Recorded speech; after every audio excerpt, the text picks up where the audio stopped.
ఎందుకంటే ఒక సేవకుడు 100 మంది విశ్వాసులతో, అవునండి, ఒక సేవకుడు 100 మంది విశ్వాసులతో సమానము. కనుక స్వార్థం లేనటువంటి దేవుడు మన కుటుంబాలను ప్రేమించి అంటే న్యూ ఇయర్ ఆరాధన కాకుండా ఒక ఆదివారం నాడు, క్రిస్మస్కి తర్వాత ఆదివారం నేను ఒక మాట మీకు తెలియజేశాను. ఈనాడు కుటుంబాలు కట్టబడడం అనేది చాలా ప్రాముఖ్యమైనది. ఎందుకనంటే వివాహము అనేది దేవుడు కలుగు చేసినటువంటి క్రమము, దేవుడే ఏర్పాటు చేశారు. దానిని ఎవరు కూడా ఉల్లంఘించడానికి లేదు. అంటే దేవుడు ఏర్పాటు చేసినటువంటి క్రమం మీద అపవాది కడుక్కునేటువంటి ఆలోచన విధానం ఏంటంటే, దేవుడు ఏది కలుగు చేసినా దానికి వాడు వ్యతిరేకి. అంటే దేవుడు కలుగు చేసింది ఖచ్చితంగా పాడు చేసేటువంటి లక్షణాలు కలిగిన వాడు అపవాది. ఈరోజు సంఘములో కుటుంబాల వారీగా ఎక్కడైతే కూడుకుంటారో ఆ సంఘాలు క్షేమాభివృద్ధిని పొందుకుంటాయి. హల్లెలూయా. సంఘములో కుటుంబంగా కూడుకోవడం అనేది వాడికి ఇష్టం ఉండదు. ఏ కుటుంబం అయితే సంఘానికి కుటుంబముగా ఉంటారో, ఏ సంఘములోనైతే కుటుంబాలు ఐక్యమత్యం కలిగి ఉంటారో ఆ సంఘములో ఏ విధమైనటువంటి కొరతలు ఉండవు. ఏ సంఘములోనైతే కుటుంబాల వారీగా కాకుండా ఒకరేమో లోకములో ఒకరేమో దేవునిలో ఉంటే, అంటే ఇరువురు భార్య భర్తలు దేవుని నమ్ముకోవడం వేరు. ఒకరు అంగీకరించి ఇంకొకరు లోకానుసారంగా ఉన్నప్పుడు ఖచ్చితంగా వాడు ఒకరిని టార్గెట్ చేస్తాడు. ఎందుకు టార్గెట్ చేస్తున్నాడు అంటే, కుటుంబాలు కట్టడబడడం అనేది వాడికి ఇష్టము లేదు. కనుక ఈ సంవత్సరం మన టార్గెట్ ఏమి ఉండాలంటే, నేను సర్వసాధారణంగా దేవుని సన్నిధిలో నాకున్నటువంటి అలవాటు, ఈ న్యూ ఇయర్ వచ్చిన తర్వాత వాగ్దానాలు తీసేటప్పుడు నాకున్నటువంటి మొదటి నుంచి ఉన్నటువంటి అలవాటు ఏంటంటే, వాగ్దానాలు తీయటం అనేది చాలా ఇష్టం. వాగ్దానాలు తీసేటప్పుడు ఖచ్చితంగా సంఘ పరిచర్యకి సంబంధించినటువంటి వాగ్దానాలు ఏవైతే ఉన్నాయో వాటిని తీస్తూ ఉంటాను. చూడండి, మీకు మన సంఘము కొరకు తీయబడినటువంటి వాగ్దానం అనేది చూడండి పాస్టర్ మీ దగ్గర ఉన్నాయి.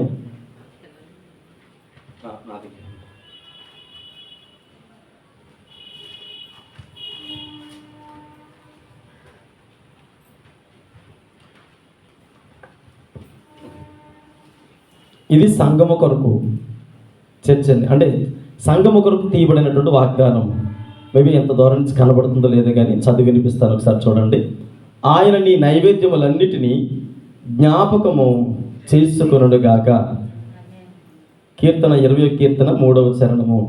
ఈ 2026 సంవత్సరములో సంఘానికి ఇచ్చినటువంటి వాగ్దానము. మన వాగ్దానాలు తీసుకోవడానికి ముందుగా సేవకుడిగా నాకు ఉన్నటువంటి అలవాటు, సంఘ పరిచర్య కొరకు, ముఖ్యంగా సంఘం కొరకు తీసే వాగ్దానం. దేవుడు సంఘాన్ని ఉద్దేశించి ఈ వాగ్దానం ద్వారా మాట్లాడుతూ ఉన్నారు. దేవుడు మన నైవేద్యములన్నిటినీ ఏం చేస్తారట? అంగీకరిస్తారు. ఆలకించడం వేరు, అంగీకరించడము వేరు. అంటే మన ప్రార్థన, నా ప్రార్థన, మనందరి ప్రార్థన ఆయన ఆల్రెడీ ఆమోదించున్నారు. విన్న ప్రార్థనే అంగీకరించబడుతుంది, వినకపోతే అంగీకరించడు ఆయన. సో కాబట్టి 2026 సంవత్సరం అనేది ఖచ్చితంగా సంఘానికి క్షేమాభివృద్ధి కలిగి చేసేటువంటి సంవత్సరంగా ప్రకటిస్తూ ఉన్నాను. దేవుడు ప్రతి కుటుంబాన్ని సంరక్షించబోతూ ఉన్నాడు, ఆశీర్వదించబోతూ ఉన్నాడు. ప్రతి కుటుంబం యొక్క కొరత దేవుడు ఈ సంవత్సరంలో తీర్చబోతూ ఉన్నాడు. ఖచ్చితంగా నమ్మాలి. నీ నైవేద్యములన్నింటినీ కూడా, ఆయన నీ నైవేద్యములన్నింటినీ వాగ్దానం ఖచ్చితంగా మీరు రాసుకోండి. 20వ కీర్తన భాగం 3వ చరణములో ఈ వాగ్దానాన్ని ఎత్తుపట్టుకుని ప్రార్థన చేయండి. దేవా, ఈ సంవత్సర కాలంలో మా సంఘానికి మీరు వాగ్దానం ఇచ్చారు కదా, మా నైవేద్యములన్నింటినీ అంగీకరిస్తారన్నారు కదా.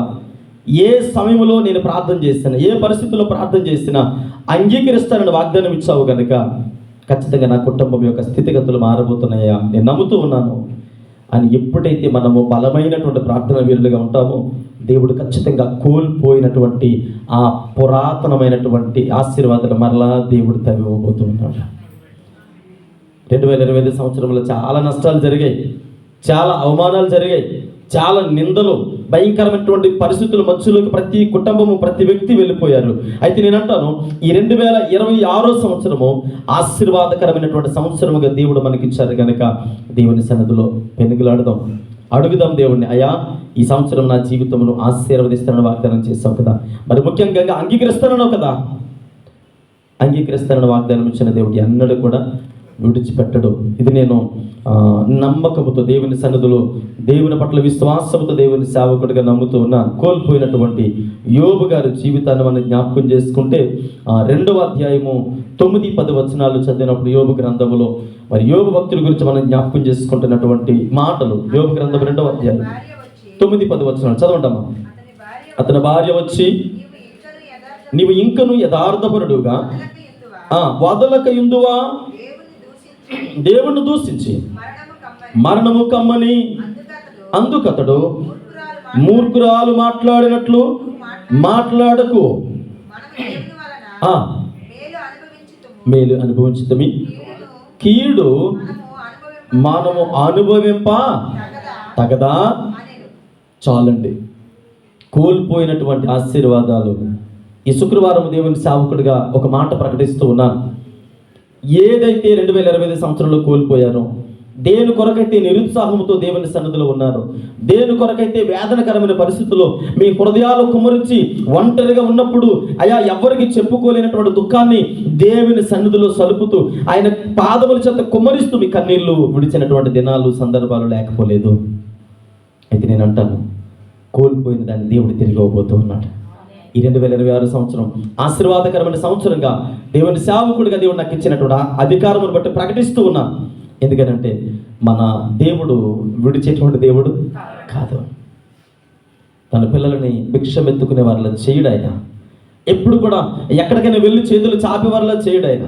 అందుకనే యోబు భార్య వచ్చింది. నేను అనుకుంటాను, మీ స్నేహితులు, మీ కుటుంబ సభ్యులు లేదా మీ బంధువులు, ఏం దేవుడు, ఓ తెగ దేవుడు దేవుడు అంటూ ఉన్నావు, 2026 సంవత్సరం కూడా వచ్చింది కదా, ఎన్ని సంవత్సరాలు వచ్చాయి కదా, ఎందుకు ఆ దేవుడు అనుకోవాలి ఎవరైనా ప్రశ్నిస్తే యోబు తన భార్యకి చెప్పినట్లుగా మీరు కూడా ఒక మాట చెప్పాలి, మేలు మాత్రమే పొందాలా, కీడు కూడా మేము పొందతగుదము. ఎందుకంటే మా దేవుడు విడిచే దేవుడు కాదు. ఈ 2026 సంవత్సరంలో నేను నమ్మితే దేవుడు ఖచ్చితంగా ఉన్నతమైన కార్యాలు చేయబోతూ ఉన్నాడు అని ఎవరైతే దేవుని సన్నిధిలో మనము ఆయన యందు విశ్వాసం ఉంచుతామో ఖచ్చితంగా యథార్థతను విడిచిపెట్టకుండా నిలిచినప్పుడు దేవుడు మన జీవితాలను ఆశీర్వాదకరంగా మలచబోతూ ఉన్నాడు. యథార్థతను ఎట్టి పరిస్థితుల్లో విడిచిపెట్టకంటే, ఏ పరిస్థితుల్లోనైనా ప్రాణాపాయ స్థితిలో కూడా దేవుని పట్ల అవిశ్వాసాలుగా ఉండొద్దు. మనుషుల పట్ల కొన్ని సందర్భాలలో మనము ఆ పరిస్థితులకు అనుకూలంగా మనం మారిపోతాం, కానీ దేవుని పట్ల అలా అవిశ్వాసత కలిగి ఉంటే ఎన్నడూ మన జీవితంలో ఆశీర్వాదాలు పొందుకోలేము. నేనంటాను, ఈ 2026 సంవత్సరము చాలా ఆశీర్వాదకరమైన సంవత్సరంగా నేను భావిస్తూ ఉన్నాను. ఎందుకంటే మన దేవుడు వాగ్దానం ఇచ్చిన వాడు నమ్మదగినటువంటి దేవుడు కనుక. చూడండి, ఇక్కడ మరొక మాట జ్ఞాపకం చేస్తున్నారు. మార్కు సువార్త 8వ అధ్యాయం 35వ వచనము. మొదటిది, ఆయన యందు పరిపూర్ణమైన విశ్వాసముతో కోల్పోయినవన్నీ తిరిగి పొందుకుంటామని నమ్మాలి. రెండవది,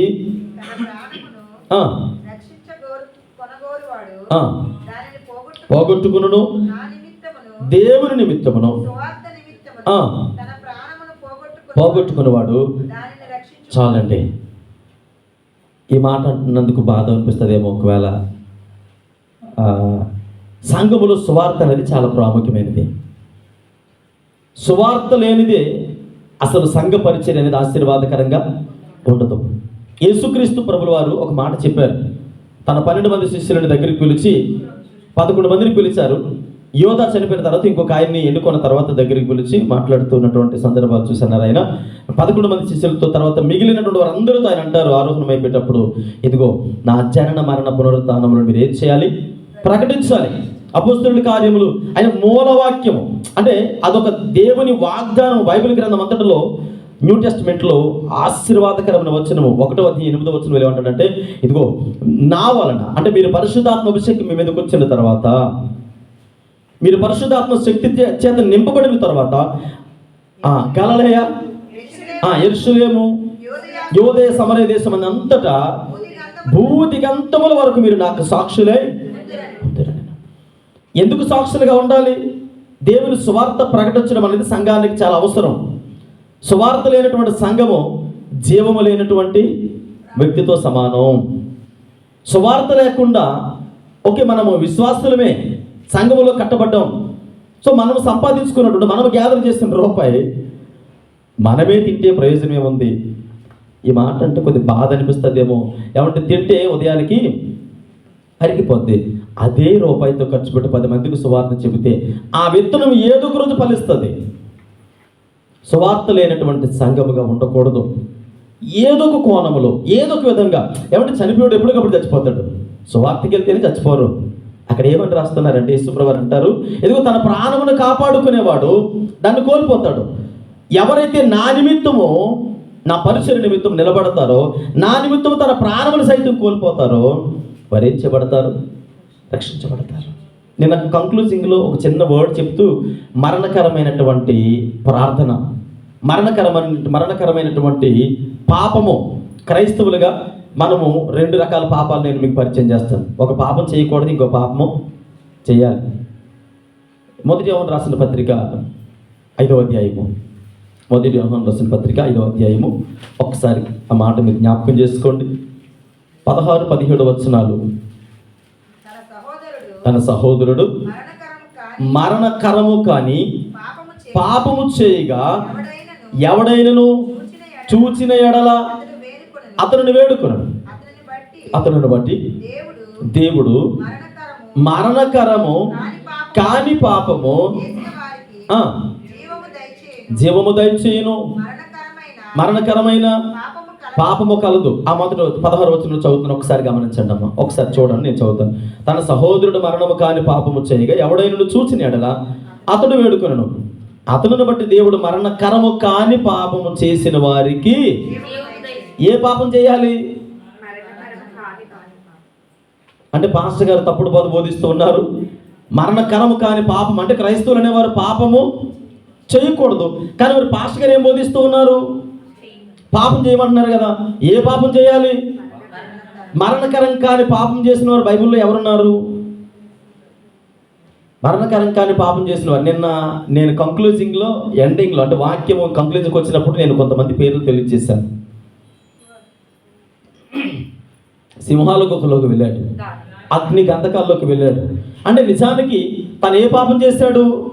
ప్రభుత్వ దృష్టిలోకి, అధికారుల దృష్టిలోకి, ప్రభుత్వం యొక్క దృష్టికి ఆయన పాపం చేశాడు. చేశాడా లేదా? చేశాడు. ఎందుకని? ప్రభుత్వం ఒక శాసనాన్ని రిలీజ్ చేసింది. అయ్యా, ఇక్కడ ఎవడు కూడా దేవుడు కూర్చున్నట్టు వేరే దేవుడిని ఆరాధించకూడదు, ఇదిగో ఈ దేవుడిని ఆరాధించాలి, ఈ రాజుకి నమస్కరించాలి. అది వారికి ఉన్నటువంటి చట్టం. ఆ చట్టం ప్రకారంగా ఎవరు చట్టానికి వ్యతిరేకంగా నడిచినా ఇప్పుడు ప్రభుత్వం ఏం చేస్తుంది? రాజాజ్ఞ ధిక్కరించాడు కనుక మరణానికి అర్హుడు. ప్రజలందరూ చూసేమంటారంటే వీడు మరణానికి అర్హుడు అండి, కానీ అతను చేసినటువంటి పాపము ప్రజలందరికీ అంగీకారమే, కానీ దేవుడికి అంగీకారం కాదు. దేవుడి ఇచ్చిన ఆజ్ఞలో ఒక ఆజ్ఞ ఉంది, నేను తప్ప వేరొక దేవుడు నీకు ఉండకూడదు. నేను తప్ప వేరొక దేవుడు నీకు ఉండకూడదు అంటే దానియేలు అది పట్టుకున్నాడంతే. నా దేవుడు నా పక్షాన్ని ఉండగా నాకు విరోధి ఎవడు, నేను ఆ పాపం చేయను అన్నాడంతే. ఇప్పుడు దానియేలు చేసిన పాపం ఏంటి? ప్రార్థన చేశాడు. ప్రజల దృష్టికి అది పాపమే. అరే, దానియేలు అనేవాడు ఎవడో ఉన్నాడట, ఎక్కడో వచ్చాడు, ఎక్కడి నుంచో వచ్చాడు, యెరూషలేము నుండి వచ్చినటువంటి బానిస పిల్లోడు. ఇది ఎవడు అసలు పాపం చేశాడు? ఏ పాపం చేశాడు? ప్రార్థన చేశాడు. ప్రార్థన చేయడం తప్పు కదా. మన రాజుగారికి నమస్కరించాలి, మన దేవతకి నమస్కరించాలి, మన దేవునికి నమస్కరించాలి, ఇది మన చట్టం కదా. కాబట్టి ఈ ఆజ్ఞ ధిక్కరించాడు కనుక మరణానికి అర్హుడు. తీసుకెళ్ళి శిక్ష విధించారు. మరణము తన ముందు అలా నిలబడి సవాలు విసురుతూ ఉంది. దానియేలుకి తెలుసు, నా దేవుడు నన్ను రక్షించగలడని. ఇది మరణకరం కాని పాపం అంటే. ఈరోజు చట్టాలు మనకు వ్యతిరేకమే, ప్రభుత్వాలు మనకు వ్యతిరేకమే, లోకముల ప్రజలు మనకు వ్యతిరేకమే, కానీ నీ దేవుడు నమ్మదగిన దేవుడైన వాగ్దానాన్ని పట్ల విశ్వాసం ఉంచి ఎవరైతే లోకముల ముందు కొనసాగుతారో వారి జీవితాలు ఆశీర్వాదకరంగా మనసిపోతూ ఉన్నాడు. ఆ బిడ్డలు లేదంటే నేను దాక్కుంటానంటే ఈ సువార్త, నీ సువార్త, దేవుని సువార్తలో బయటికి వెళ్ళదు. పోయే ప్రాణం ఎప్పుడైనా పోతుంది. పోతుందా? పోదా?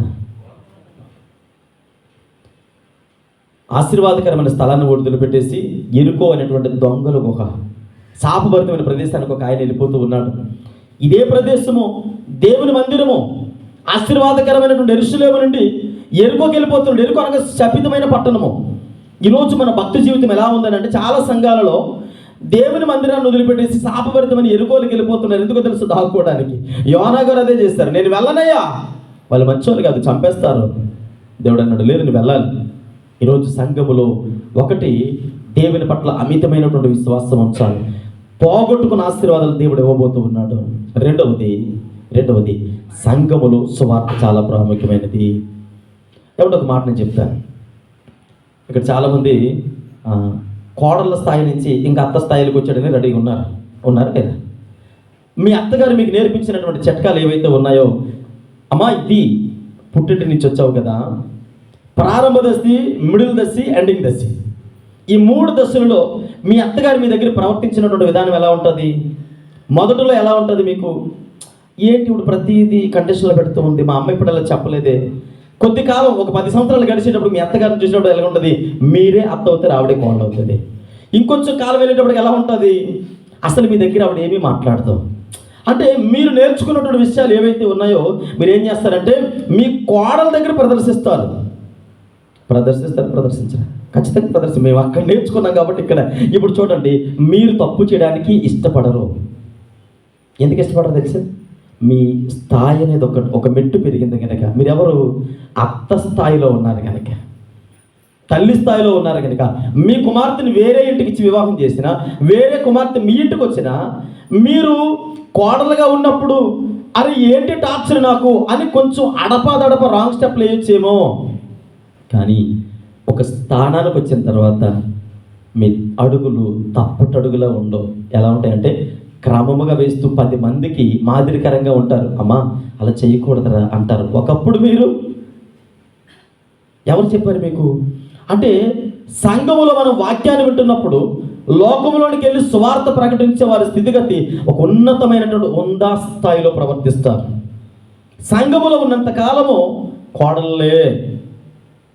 నా భాష మీకు అర్థమవుతుంది అనుకుంటా. సంఘములో ఎన్ని సంవత్సరాలు మీరు కోడళ్ళే. అదే బైబిల్ పట్టుకొని సువార్తకి వెళ్ళినప్పుడు అప్పుడు మీరు ఎవరు? ఎందుకో తెలుసా? సువార్త చెప్పిన తర్వాత మరలా మీరు తప్పటడుగు వేయడానికి ఇష్టపడరు. ఎందుకని? మీ నోటితో మీరు సువార్త ప్రకటించారు కనుక, మీ నోటితో మీరు దేవుని గురించి ప్రకటించారు కనుక. అయ్యో నా దేవుడు జీవము కలిగిన దేవుడమ్మా, ఆయన నా ప్రాణాన్ని, నా జీవితాన్ని రక్షించాడు. ఒకప్పుడు నేను లోకములో ఉండేదానిని, నా స్థితిగతులు వేరు, ఇప్పుడు నేను చాలా ఆశీర్వాదకరంగా, నేను నా భర్త నా పిల్లలు దీవెనకరంగా ఉన్నాం అని చెప్పిన తర్వాత మరలా వెనక్కి వచ్చి తప్పటడుగు వేయడానికి ఇష్టపడరు. ఎందుకు తెలుసా?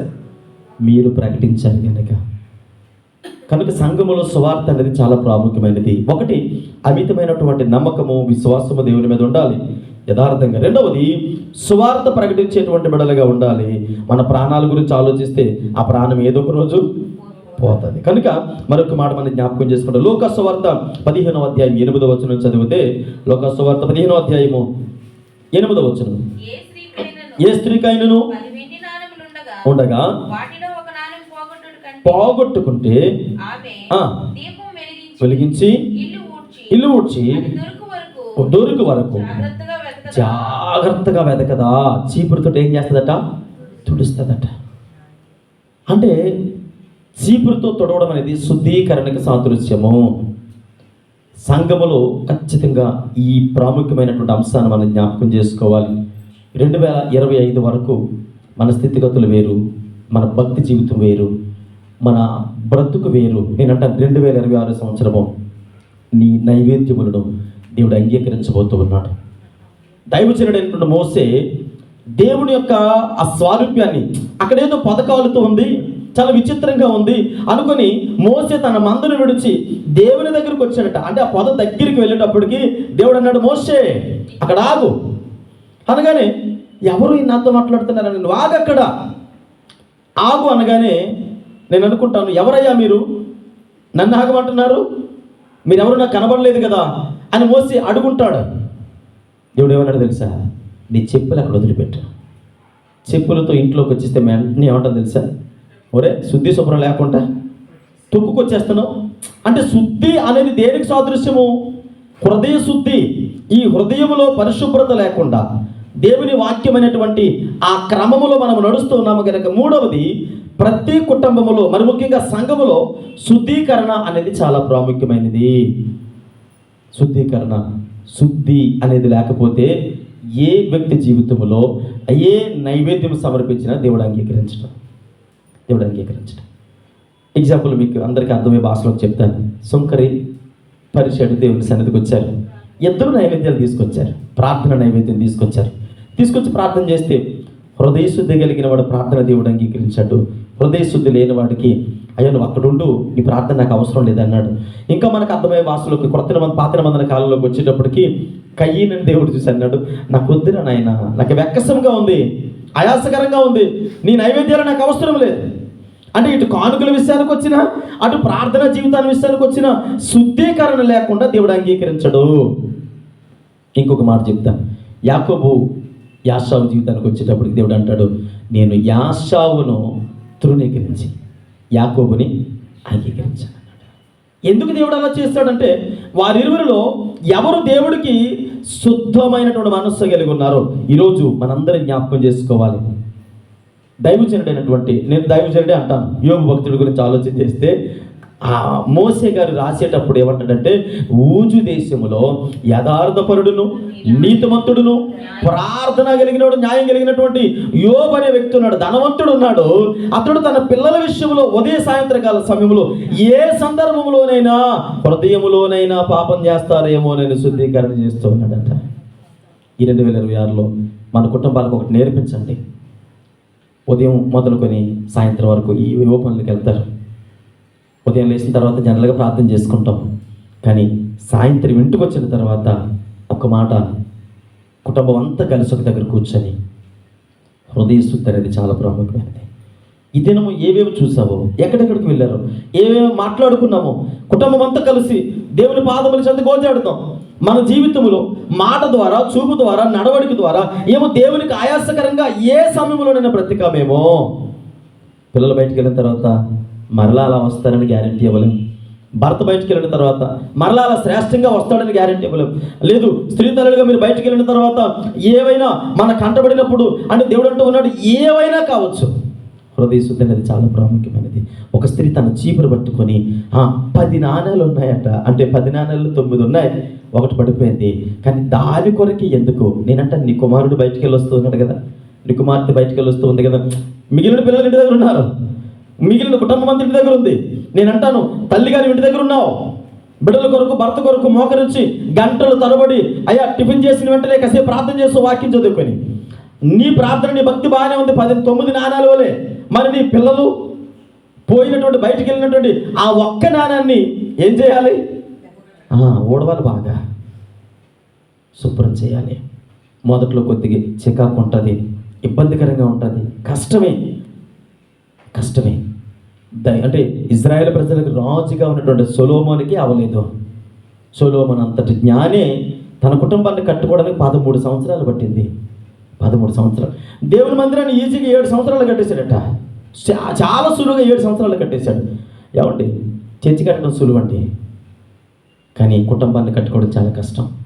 భార్య మాట అంటే పిల్లల మాట అంటారు, పిల్లల మాట అంటే భార్య మాట అందు, పోనీ భార్య పిల్లలు ఉన్నారంటే భర్త మాట అంటూ, పోనీ ఎవరొకరు వీళ్ళందరూ కలిసి ప్రార్థన చేసుకుంటే మధ్యలో ఎవరొకరు ఏదో పొల్లెడతారు, ఏదో ఒక నింద వచ్చి పడుతుంది, ఏదో ఒక అవమానం వచ్చి పడుతుంది. అంటే కుటుంబం నిలకడగా ఉండడం అనేది చాలా భయంకరము, చాలా ప్రాముఖ్యం. కనుక ఆలోచించండి. మూడవది, శుద్ధీకరణ అనేది చాలా ప్రాముఖ్యమైన. మందిరానికి వస్తూ ఉన్న ఆదివారం, శుక్రవారం ఈ ప్రార్థనా సహవాసాలన్నీ కూడా ఆధ్యాత్మికంగా మీకు ఎరువులు లాంటివి. ఒక మొక్క వేసిన తర్వాత ఆ మొక్కకి ఏం చేస్తాడు రైతు? ఎరువేస్తాడు, నీరు పోస్తాడు, ఆ తర్వాత దాని చుట్టూ సంరక్షిస్తాడు. సంఘ కాపరి ఆదివారం వాక్యాన్ని అందించడం, శుక్రవారం వాక్యాన్ని అందించడము ఎరువు లాంటిది. అది చీడ పురుగులు పట్టకుండా, చెదలు పట్టకుండా, ఏ విధమైన రోగాలు రాకుండా దానికి సంరక్షకుడు మాత్రమే సంఘ కాపరి. కానీ ఆ చెట్టుని కాపాడుకునేది మాత్రం ఆ చెట్టులో కొన్ని విటమిన్స్ ఉంటాయి. అసలు విటమిన్స్ లోపం ఉంటే చెట్టే బ్రతకలేనప్పుడు రైతు ఏం చేస్తాడు? అవునా కదా?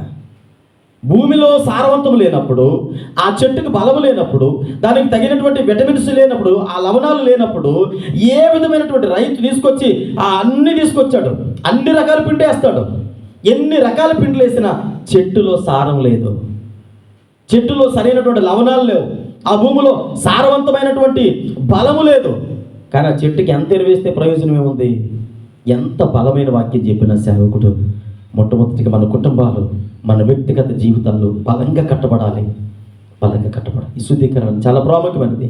కనుక 3 విషయాలు. ఒకటి పోగొట్టుకున్నవన్నీ తిరిగి ఇచ్చేటువంటి దేవుని దగ్గర ఉన్నాం కాబట్టి నీ నైవేద్యములు ఆయన అంగీకరిస్తానంటూ ఉన్నాడు. అంగీకరించాలంటే అమితమైనటువంటి విశ్వాసం, మామూలు విశ్వాసం కాదు. అమితమైన విశ్వాసం అంటే యోబు అన్నాడు, నేను నష్టాన్ని మాత్రము ఖచ్చితంగా స్వీకరిస్తాను. ఎందుకో తెలుసా? మేలు పొందుకున్నాను, ఒకప్పుడు పొందుకున్నాను కాబట్టి నష్టాన్ని నేను అనుభవిస్తాను. నా దేవుడు ఖచ్చితంగా పోయినటువంటి దానికి 10 రెట్లు ఇస్తాడన్నాడు. ఖచ్చితంగా ఇచ్చాడు యోబు జీవితంలో దేవుడు. మన జీవితాల్లో ఎంతవరకు 2025 సంవత్సరం వరకు పోగొట్టుకున్నవన్నీ 2025 సంవత్సరంలో దేవుడు 26 సంవత్సరాలు దేవుడు ఇవ్వబోతూ ఉన్నాడు. రెండవది సువార్త అనేది చాలా ప్రాముఖ్యమైనది. నీ జీవితంలో, నీ పిల్లల జీవితంలో, కుటుంబ జీవితంలో చేసిన ప్రతి మేలును నడుం బిగించుకొని దేవుని ఆజ్ఞ, అది దేవుని ఆజ్ఞ, భయపడుతూ భయపడుతూ భయపడుతూ బ్రతికే కంటే నాకు తెలిసిన ఒక సామెత నేను చెప్తాను. అంశలాగా కాకిలా కలకాలం బ్రతికే కంటే అంశలాగా 6 నెలలు బ్రతికితే చాలు. ఇది నిజమైన క్రైస్తవ జీవితం. యేసుక్రీస్తు ప్రభుల వారు 3.5 సంవత్సరాల పరిచర్య చేసి తన జీవితాన్ని ముగించేశారు. ఆయన శిష్యులు ప్రపంచ నలుమూలలకు వెళ్ళి ఎక్కడ దాక్కుని పరిచర్య చేయలేదు. మన దేశానికి, భారతదేశానికి సువార్త ఎలా వచ్చిందనంటే, ఆయన థామస్ గారు వచ్చారు. ఆయన తోమా కేరళ రాష్ట్రంలో సువార్త బలంగా చాలా అద్భుతంగా దేవుని పరిచర్య కొనసాగుతుంది, విరివిగా వెళ్ళిపోతుంది. అంతే, అనేకులు యేసు ప్రభువుని నమ్ముకుంటూ ఉన్నారు. ఇంకా లాభం లేదు, ఈయనుంటే ఇంకా నమ్ముతున్నారు, ఇంకా మారిపోతారని చెప్పేసి పాపం ఆయన ఒక గుహలో మోకరించి ప్రార్థన చేస్తూ ఉంటే ఒక పొడవంటి ఈటి తీసుకొని వచ్చి వెనక వెన్నులో నుంచి పొడి చంపేశారు. వాళ్ళు ప్రాణాలు పోతాయని తెలుసు. ఈరోజు మన ప్రాణాలు ఏ సమయంలో ఎలా ఉంటాయో తెలియదు. ఈరోజున వారు రేపు ఉంటామో ఉండవో కూడా తెలియదు. కానీ సువార్త విషయంలో అలా దాక్కునేవారుగా భయపడేవారుగా ఉండకూడదు. మూడవది శుద్ధి అనేది చాలా ప్రాముఖ్యమైనది. బయటికి వెళ్ళిన వారు వస్తూ ఉన్నారు కనుక కాసేపు ప్రార్థన చేయండి. కుటుంబం అంతా కలిసి ప్రార్థన చేస్తే ఆ ఆశీర్వాదం వేరండి, చాలా అద్భుతంగా ఉంటుంది. ఒకవేళ అలా మర్చిపోయి ఏముందలే ఆదివారం ప్రార్థన వస్తుంది, శుక్రవారం ప్రార్థన వస్తుంది, మంగళవారం ప్రార్థన వస్తుంది, బుధవారం ప్రార్థన వస్తుంది, ఇలాంటి ప్రార్థనల కొరకు ఎదురు చూస్తే సేవకుడు చెప్పే వాక్యము, చేసే ప్రార్థన మీకు ఎరువు లాంటిది మాత్రమే. చెట్టు బలంగా ఉంటేనే విత్తనము లేదా సారమైనటువంటి ఆ ఎరువు మనకి అనుకూలంగా ఉంటుంది. చెట్టు బలంగా లేనప్పుడు ఎంత బలమైన ఎరువు వేసినా దానివల్ల చెట్టుకి ఏ విధమైన ఉపయోగము ఉండదు. కనుక ఈనాడు చాలా సంఘాలు అద్భుతంగా వెలుగుతున్నాయనంటే వారి వ్యక్తిగత ప్రార్థన జీవితం, కుటుంబ ప్రార్థన జీవితం. చాలామంది దైవజనులు గొప్పతనం ఏముండదండి, నేనైతే గర్వంగా చెప్తాను. నేను ఎందుకో తెలుసు, చాలామంది అనుకుంటారు ఏమంటే ఇక్కడికి ఎంత కొన్ని వేల మంది వచ్చేస్తున్నారండి. ఎక్కడి నుంచి వస్తూ ఉన్నారు? వాక్యము, ఆ సేవకుడు అసలు ఏం చెప్తున్నాడు వాక్యం ఆయనకే అర్థం కాదు. కొన్నిసార్లు వింటూ ఉంటే తలనొప్పి వచ్చేస్తుంది, ఏం చెప్తున్నాడు ఆయన అనిపిస్తుంది. అయినా కొంతమంది తండ్రులుగా వచ్చేస్తూ ఉంటారు. కారణం ఏంటో తెలుసా? ఆ కుటుంబాలు బలమైనటువంటి ప్రార్థన, బలమైనటువంటి విశ్వాసం. ఈరోజు చాలా సంఘాల్లో అక్కడక్కడ పుట్టగొడుగులాగా మాత్రమే విశ్వాసాలు కనబడడానికి కారణం ఏంటంటే విశ్వాసులు వారి కుటుంబాలలో ప్రార్థన జీవితం సన్నగిల్లిపోతూ ఉంది. కనుక ఎవరి గురించి మనం ఆలోచించొద్దు. మన కుటుంబాలు, మన బిడ్డలు, మన గురించి ఆలోచించేద్దాం. బలమైనటువంటి కుటుంబాలుగా కట్టుకుందాం. మీ ప్రార్థన ఖచ్చితంగా కొన్ని దినాలకి మీ కుటుంబాన్ని ఆశీర్వాదకరమైన సంఘముగా మార్చబోతుంది. ప్రార్థన చేసుకుందాం. కొద్ది నిమిషాలు దేవుని సన్నిధిలో ప్రార్థన చేద్దాం. ప్రభువా, ఈ నూతన సంవత్సరంలో మొదటి శుక్రవారపు ప్రార్థన సహవాసములో నాకు